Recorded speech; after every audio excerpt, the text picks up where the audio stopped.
You know, the modern day news cycle is so depressing these days. I mean, it's all seems to be Trump, Trump, Trump, Farage, Trump, Trump, plane crash.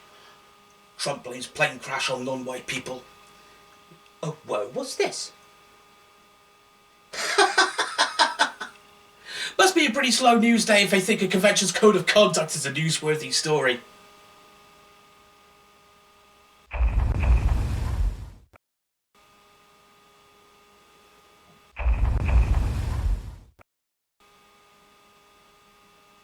What the... What the fuck? You know, sensationalism like this is why we don't speak to the news media.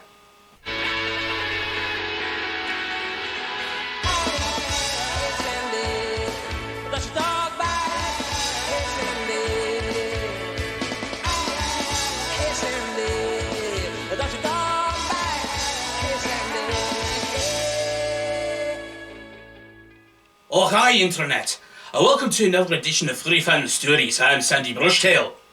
Come ye by a forward with a fill peg, down by the tubble or banks o' the Garry, so... Taking place at the Glasgow Crown Plaza on the banks of the River Clyde, just across the river from the BBC Scotland building, Scotiacon originally began in 2011 at a small hotel in Inverness, Scotland, with around 50 attendees. Fast forward to 2025, and after a few locale changes, Scotiacon is now the second largest furry convention in the UK behind Confuzzled, with an attendance number surpassing 1,700. 2025 would be Scotiacon's biggest year to date. The convention theme for this year was Magical Mayhem, a celebration of warlocks and wizardry. I am being told that my Scottish accent is terrible, and also KYS, you fat ginger knobend. Wow, okay. But before I go into the convention itself, just a quick rundown on my travelling. This wasn't my first Scotiacon, in fact this will be my third. And seeing that taking a train from Gloucester all the way to Glasgow would be a little inconvenient, I decided to use the airlines instead. Also, I made the decision to fly from London Heathrow instead of Bristol, seeing as flights from London to Glasgow are more frequent than flights from Bristol. For the aviation geeks out there, my British Airways flight from Heathrow to Glasgow was on board an Airbus A319, flying at an altitude of 33,000 feet and with a flight time of around 55 minutes. I did arrive on the Thursday as I booked myself an early arrival and a late leave. Hey everybody, it's SandyBfox.Bsky here. Just with a quick reminder, if you like what you're seeing so far, click that thumbs up and smash the subscribe button if you haven't already. Helps the algorithm, also helps the channel grow. And now, back to the content. So Scotiacon 2025, how did this one turn out? The opening ceremony wasn't going to be until about 2 PM, so after breakfast I went to the nearest Tesco Express to pick up a few things, and I was just kicking around the hotel as it slowly filled up with attendees. Now throughout the convention I'll be using my downtime to do some preparation for an event I was running this year, but more on that later. Thanks to the media circus that surrounded Scotiacon this year, the charity the convention was supposed to be spotlighting, Saving Wildcats, pulled out at the last minute. So the charity the convention would be supporting this year would be Sunny Harbour Cat Rescue. The guest of honour was Amanda, a fursuit tailor who founded Head of Medusa Creations. After the opening ceremony I went up to my room to do a little bit of event prep. But around 6 PM it was time for all of the attendees to assemble for the group photo. Not only did we all have our picture taken, but a small drone was released to get a flyover view of all of the attendees. As for that evening/night, I wanted to attend Dance's Have I Got Notes For You, but the second stage was at capacity and convention crew were actually turning people away at the door. But there were other things going on that night, so I decided I'd go check out the casino. Now before anybody gets their hopes up, this is not a casino where you win actual money. Both the hotel nor the convention organisers have the appropriate licences. I did try my hand at 3-card poker, but I mainly stuck to the blackjack tables, and when I was down to my last 25 credits I was thinking, nah, too rich for my blood. And I ended the night just getting some drinks from the bar. First, I went to the Airheads event, which was Scotiacon's inflatable showcase. Seeing as a lot of fursuiters were going to be there, it was a great opportunity to take some photos and record a bit of video footage. After Airheads, I went into Glasgow to get myself some lunch, and after I got back to the Crowne Plaza Hotel, I was mainly just taking photos with my camera or up in my room doing some event prep. Seriously, I was getting quite nervous about this event. And as the evening drew in, it was time for one of my regular staples of the UK convention scene, Shadow Raccoon's Price is Right. If you're a regular viewer, you already know my views on this event. I hardly miss a show, and I always tell other attendees to go check it out because it is a great laugh.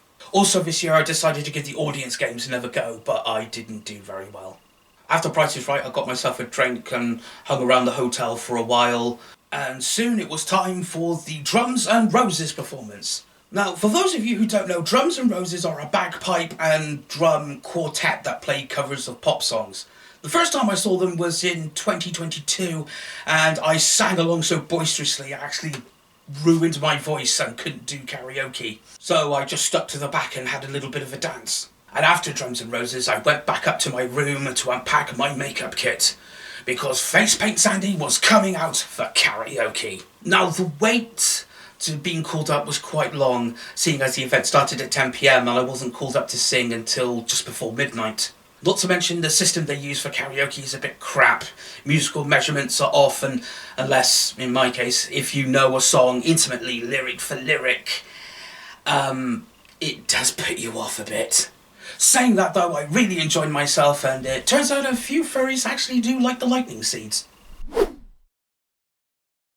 I woke up a bit later that morning, and after breakfast I went back up to my room to do some more event prep, and I didn't really do much except for going around the convention with my camera taking photos, and I even took some photos of the Clydebank riverfront. In gratitude for the sponsors paying a little bit extra money, the convention, along with the Crowne Plaza, put on a sponsors-only lunch. It was more of a buffet setup, and I have no idea if it was all you can eat, but I did have to go back for a second helping of that lasagna.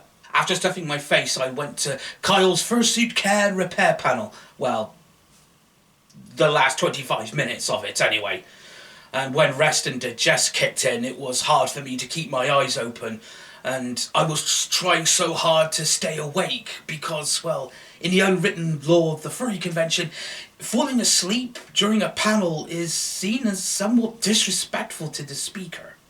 With the panel finished, I went to the bar to get myself a Red Bull. I couldn't really go back upstairs because the lifts had stopped working properly, and it seemed that taking the stairs was a lot more reliable, and my room was on the 11th floor.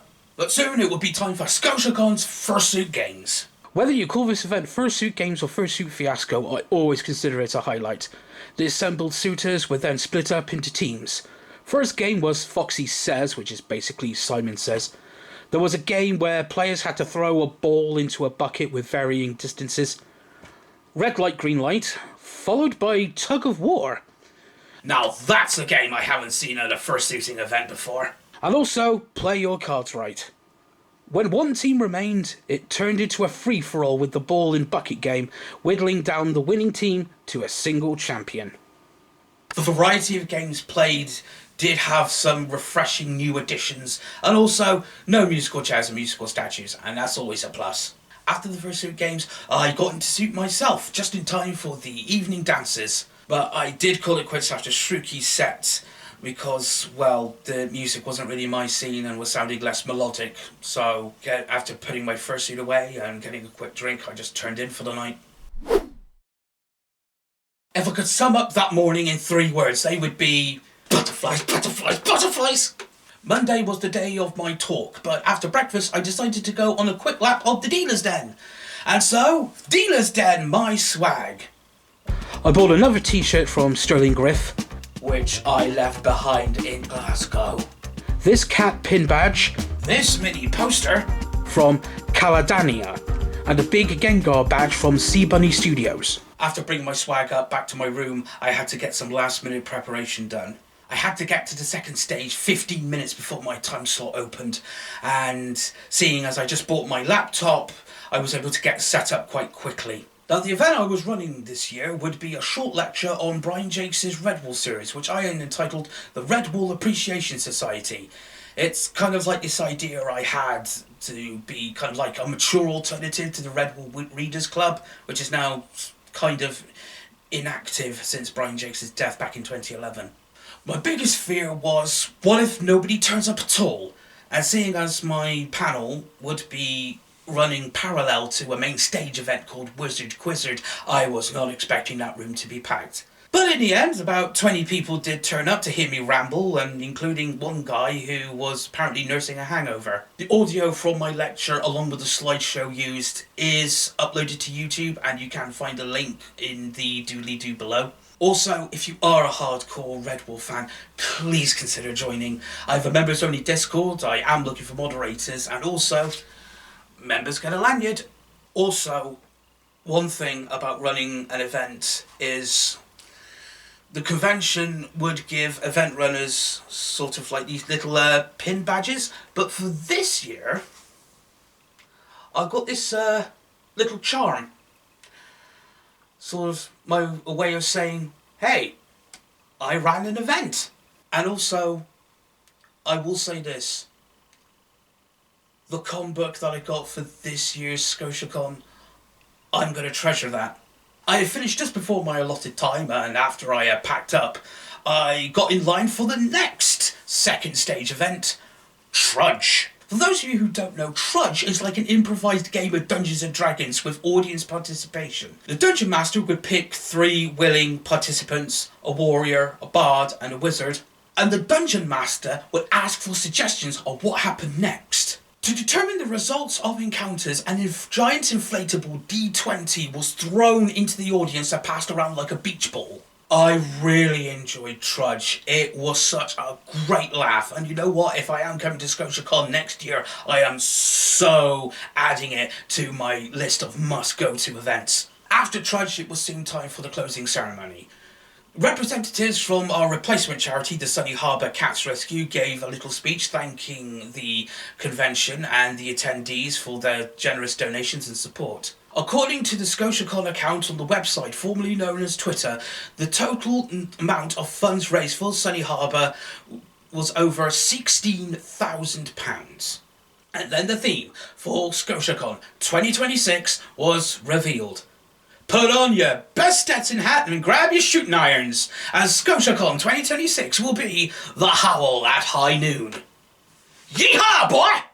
There was still some time to kill before the dead dog, so I went into Glasgow to get myself some dinner at this nice chicken place called Black Rooster. And then after that I went into this nice little dessert place for some waffles and ice cream. For the Scotiacon dead dog, just like Confuzzled 2024, I wanted to go full face paint Sandy. I was going to see this convention out with a bang. And when midnight rolled around, that was it. I remember when I was going back up to my room and I saw the convention staff and the hotel crew taking down the props and the banners. When I got back upstairs, I finished doing my packing, and when my roommate came back, we staved off the early symptoms of post-convention depression by chatting over tea till about 2 a.m. When I talk about this convention, I'm trying my best not to compare it to Confuzzled, seeing as different conventions have different approaches. Was this con better than Confuzzled 2024? Yes. Was this con better than Confuzzled 2023? No. Did you have more fun here than you did at, say, Paulsome? Oh, hell yeah. My final grade for Scotiacon 2025 is a solid A. Positives. First of all, I want to give a big thank you to the convention events team for giving me the opportunity to do my Red Wall talk. Second, the mock casino turned out to be more fun than I thought it was going to be. Drums and Roses, always an up. The sponsors lunch, oh, that lasagna was lovely. Fursuit Fiasco for trying out something new. Trudge turned out to be the big pleasant surprise of the convention. And also, the dead dogs, quite enjoyable. Right, moving on to the negatives. First of all, the turfs that scared off Saving Barcats, and I'll get my thoughts to that later. The hotel lifts being unreliable. Hey, Who needs to go to the hotel gym when you can just go up and down 11 flights of stairs 5 or 6 times a day? And also another negative I have is that early arrival and late departure seem kind of essential. With their opening ceremony happening in the afternoon and their closing ceremony happening on the same day as the dead dog, it seems that early arrival and late leave seems to be essential in how to truly appreciate this convention. And if you're living locally, this isn't so much as a problem, but if you live at the southern end of the UK, say like what I do, it actually does become a bit inconvenient, especially if you're travelling by the airlines. You've got to clear airport security by a certain time before your flight leaves. Now, let's address the elephant in the room. The group that caused Saving Wildcats to pull out at the last minute. And to get across how serious this is, I'm going to have to break the magic and address them directly.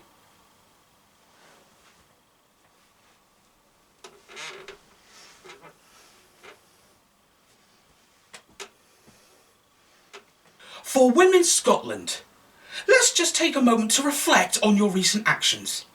You were instrumental in intimidating a charity from missing out on a sizable 5-figure donation.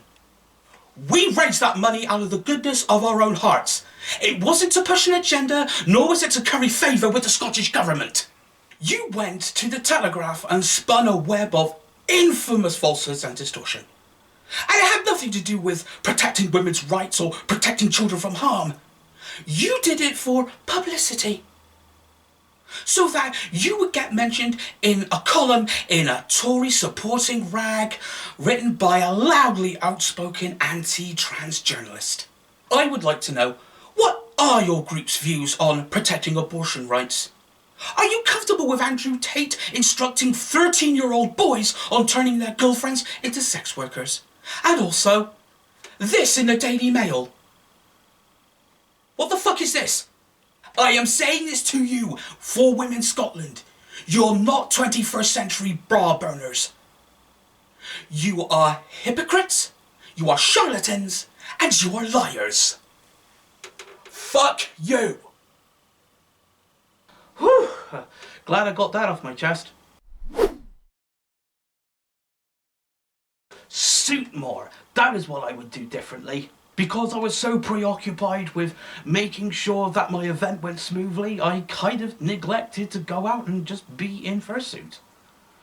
Before signing off this video, I do want to give a couple of shout outs. First of all, big shout out goes out to BBC Scotland for doing their own story to help counter all the sensationalist press surrounding Scotiacon. I want to give a great big thank you to the convention crew, the convention staff and the volunteers for their hard work in putting on the convention.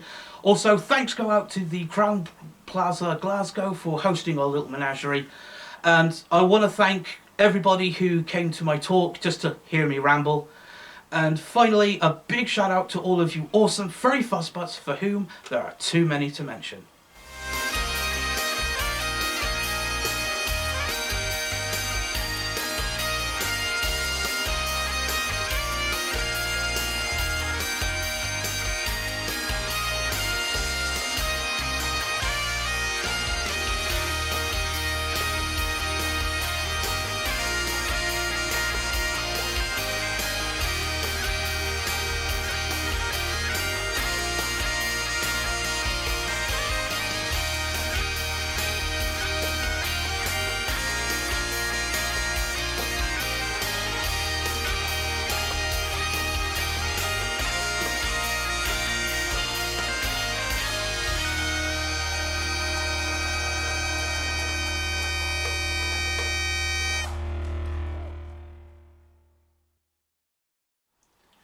And that wraps up another episode of Furry Fandom Stories. If you were at Scotiacon 2025, what were your best memories? Was this your best convention experience? And if not, why not? Sound off in the comments section below. And you can follow me on BlueSky at SandyBfox.Bsky.social, and I'm still on the website formerly known as Twitter at SandyBfox, even though I don't really post regularly there anymore. And I will hopefully be seeing you at Confuzzle 2025, late May bank holiday weekend at the Hilton Birmingham Metropole. I'm Sandy Brushtail, and I'll see you in the next one for another Furry Fandom story. But until then, take care. What? Is there something wrong with my face?